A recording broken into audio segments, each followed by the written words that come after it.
Yo, what's up YouTube? It's Saiyan here, coming at you with my first video in 2018. Um, got a couple of really good plans for this year coming up. Um, Quite a few deck decks, as you would expect it, and just trying to keep the content rolling. So, Happy New Year, everyone. Uh, Let me show you off some of the things that I got. First of all, this is my new epic Dragon Ball CCG original game mat that I got from Canada. And today we are going to be talking about another World Championship deck. This time we're going to go back to 1997 Seattle, and we will be looking at Janosch Kuhn's red, white, blue uh, sort of tempo-y, not really tempo-y, but like a controlled deck with some nice creatures in it. So obviously 1997 was pretty much the fourth year of Magic actually being a thing, starting at 1993, and I believe correctly, this was the first year of the championship decks that were released, and it was going on for 8 years until 2004, 7, 8, 9, 10. Yeah, 2004 was the last one. So, Janosch Kuhn, he was a finalist, so he made it to the finals. Congratulations, Janosch.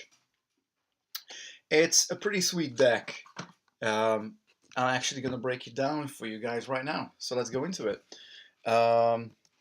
Okay, so like I mentioned before, it's a blue, red, white deck. Starting out with creatures, we got four frenetic Efreet here. Nice little card, 2/1 flyer. Obviously, you got to remember that this card was printed in Mirage in '96, so the power level isn't exactly what you would see in nowadays standard creature cards. But I think the Efreet is a sweet little card. For free, you can either save it from a lightning bolt or anything like that, basically a burn spell or a destruction spell. You got a 50-50 chance to do that, and if you fail the coin flip, then you know he would die, but at least you got a 50% chance to save your referee if there is a removal that's targeting him. And then the second set of creatures that Janosch was running is a Wildfire Emissary. It's a bit heavily costed. It's 3 colorless and a red mana. However, it does have protection from white, which I'm sure it had its significance back in the days. Obviously, Swords to Plowshares was a thing, so this obviously had protection from white, and you could also buff it for a colorless and a red to give it +1/+0 instant speed. So it's kind of like a good little creature once you build up your mana, and if you got nothing else to spend it on, then you can always pump Wildfire Emissary. Right, going into the red cards, he was running 1 Pillage main board, basically sorcery speed, artifact removal. Very, very expensive in today's standards. However, I'm sure that that was a reason for him to run this card. I don't know if that was a artifact or land. So in that case, it's actually not overcosted. It's actually quite a flexible card. Now that I'm reading it, it's a lot better. So removing an artifact or a land, it can always become useful. Why this is a one-off, I don't know, but it makes sense to include something like this in the deck, and I'm sure that it came handy in situations.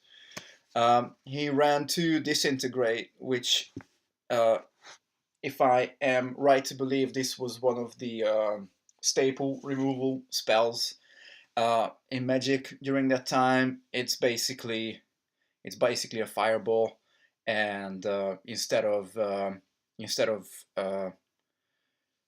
moving the creature into the graveyard, you would exile it, and it also prevents regenerate, which was a big thing back in the days.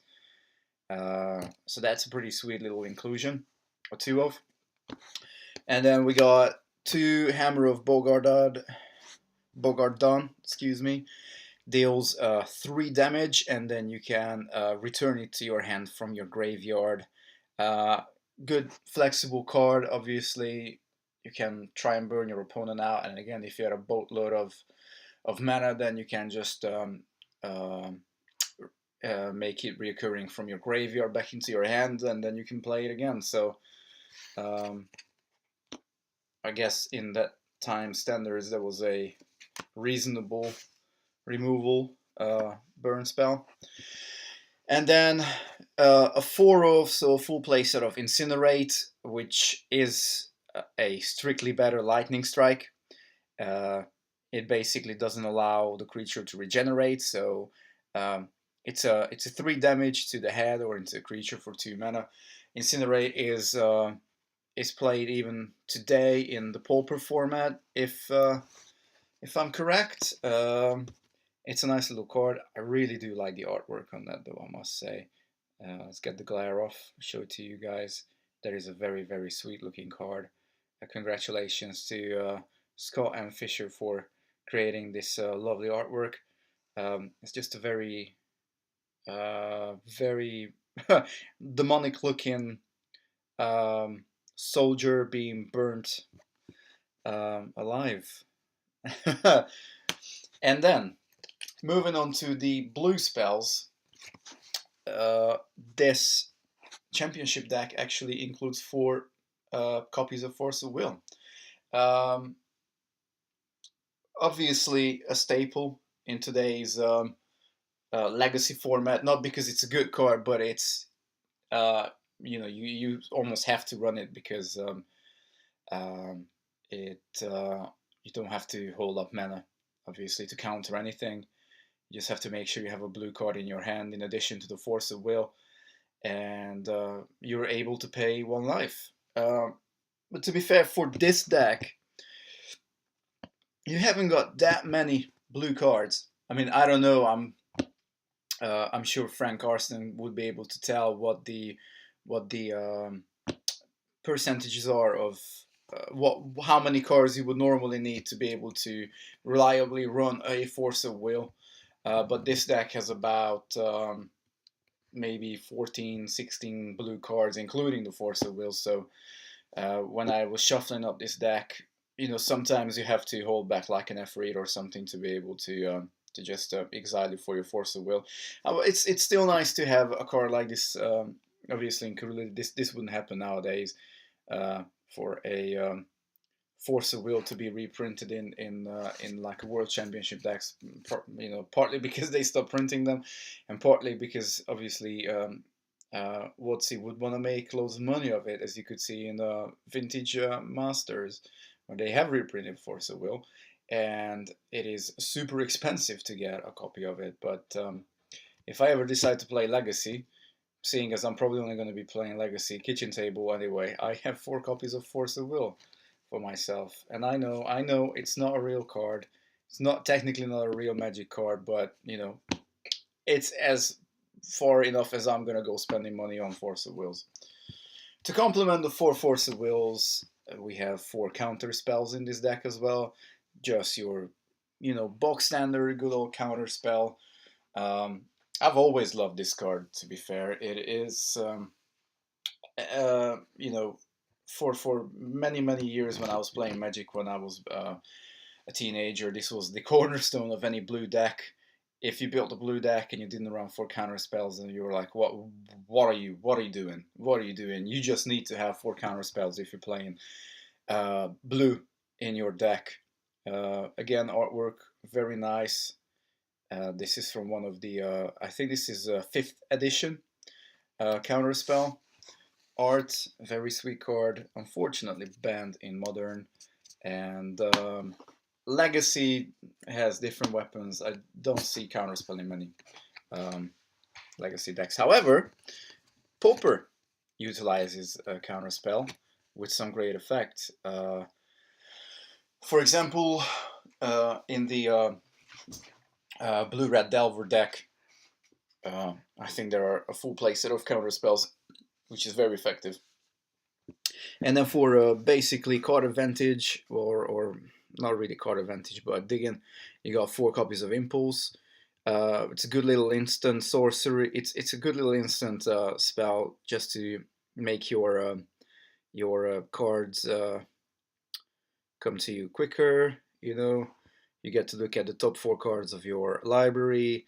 One of them put one of them into your hand, and the rest into the bottom of your library, and it gives you a good shuffle effect. It's also a blue card for your Force of Will. So yeah, it makes you dig deeper. And then we got 4 copies of Swords to Plowshares. Again, it's a staple in Legacy nowadays, and in Vintage, I suppose a lot of people play it as well. It's the Ice Age artwork. I think it's very, very nice artwork. You can have a look at it yourself. Again, it's great to have a card like this in my collection. I'm very happy with it. It is just an absolutely nice looking card. Swords to Plowshares isn't very expensive to get. I mean, it was reprinted recently in Iconic Masters, but the original artwork is very nice indeed.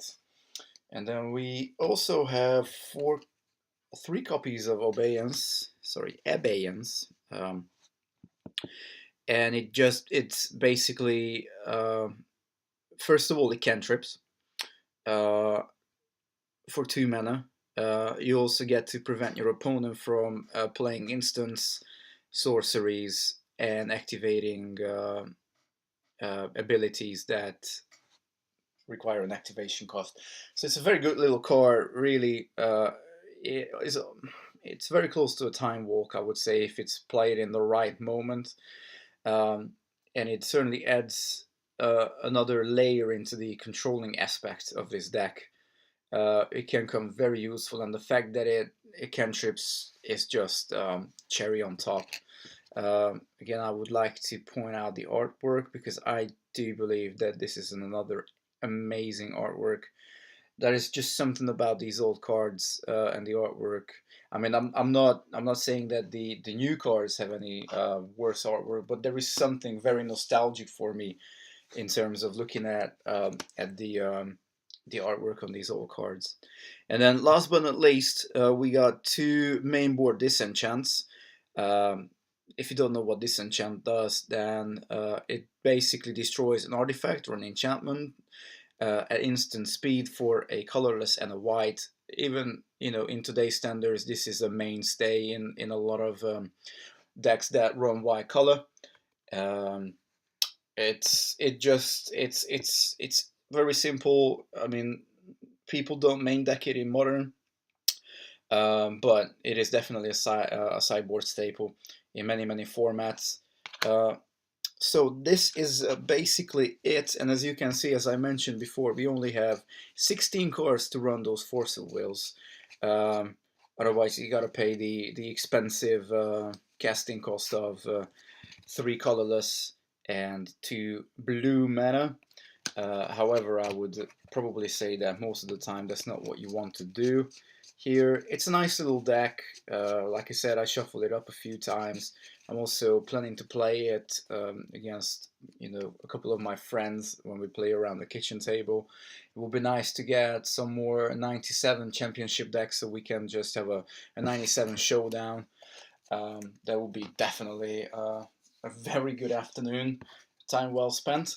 But anyway, into the lands, we have 1 Undiscovered Paradise.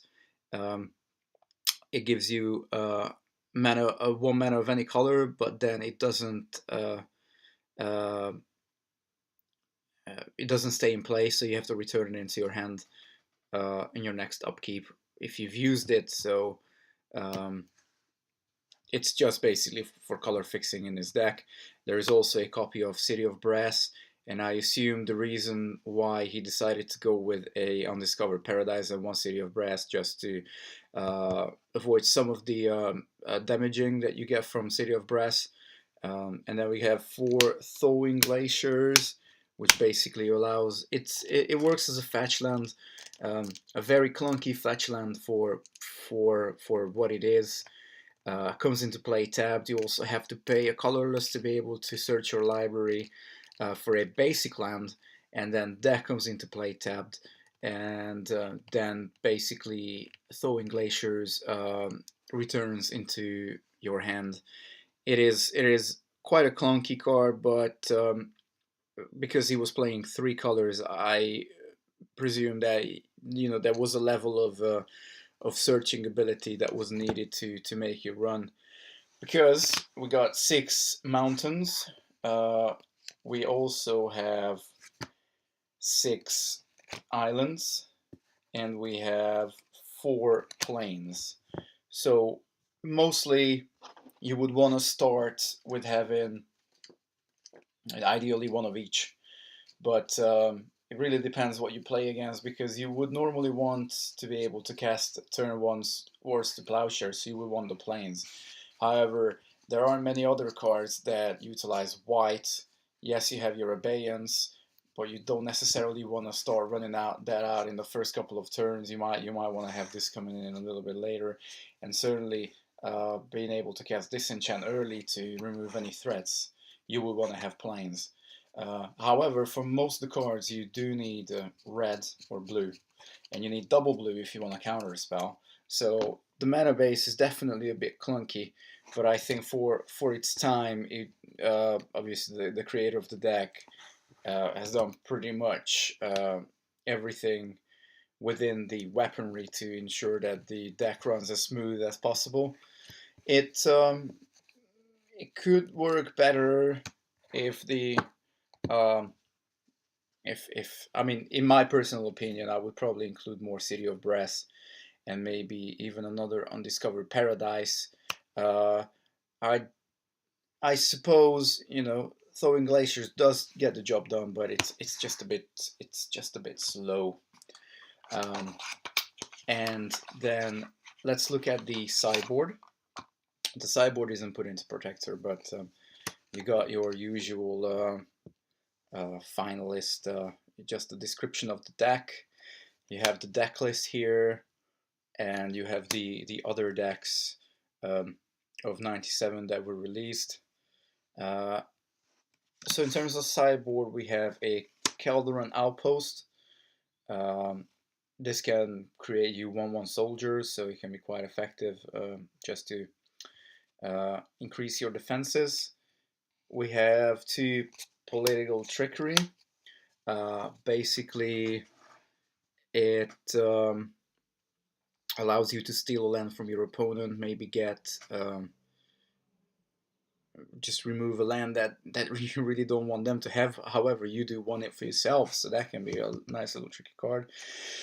We got 2 Earthquakes. It basically it's another removal, especially against ground creatures, because you can't use it against flyers. But it can be quite useful if you want to up the burn count in the deck. And then, as you would expect, we got 3 Pyroblast in here against the blue decks. We have the remaining 2 copies of the Disenchant if you come across an artifact or an enchantment deck. And then we got 2 Circle of Protection blacks and 3 Circle of Protection reds to prevent you against edict effects and burn and all that sort of good stuff. Now, I think there is definitely something very special about these World Championship decks. As you could see, guys, I have reviewed the Tokyo 99 Kai Bude World Champion deck about a year ago. I'm going to link that up somewhere here so you can have a look at it if you haven't seen it yet. But these decks are absolutely epic. I just absolutely love the fact that WotC used to print these. Unfortunately, they were dropped for the bundles, if I'm correct, which are basically the fat packs nowadays. So fat packs moved these out. Back in the days, they could only run 4 products. Nowadays, we're saturated on the market. Obviously, if you just think back, for the last 2 months of last year, we had so many different cards coming out that it was almost impossible to keep up. We had obviously Ixalan, we had Iconic Masters released, we had the new Unstable set, we had From the Vault, the flip cards. It's just a lot, I'm usually trying to keep on top of, like, with some of the cards that I know that I would want to have in my deck, or it would fit into one of my decks, but it is a little bit difficult because there are just a lot of cards that are coming out, and if if you're basically a casual player as I am, it's quite difficult to fund getting all those new cards. So, like, in terms of ever owning Force of Wills and stuff like that, this little deck has went out its way to allow me never to have to spend money on it. But um, obviously, a lot of Commander players look out for these gold sided cards as well to make their decks more special. So it's quite difficult to get complete sets of these nowadays. But I mean, it's not impossible. You got your usual sources. You got eBay. You got Amazon. If you want to get any of these things, then you just have to stay savvy and keep looking. If you enjoy this aspect of the game, looking at these old cards, then I would definitely encourage you to try and maybe buy yourself a few of these old World Championship decks. This is how their back looks like. So obviously, it's not, you can't use it on any sanctioned tournaments. But you can certainly use it, around the kitchen table if you play with friends. If you go down to your local game store, I would certainly check first with with your local people whether you can use these cards if you have like a legacy tournament or anything like that. And if they say yes, then obviously you can use it there as well on your FNM. If not, then just keep it to the kitchen table. But either way, it's going to give you loads of fun to play with these old cards.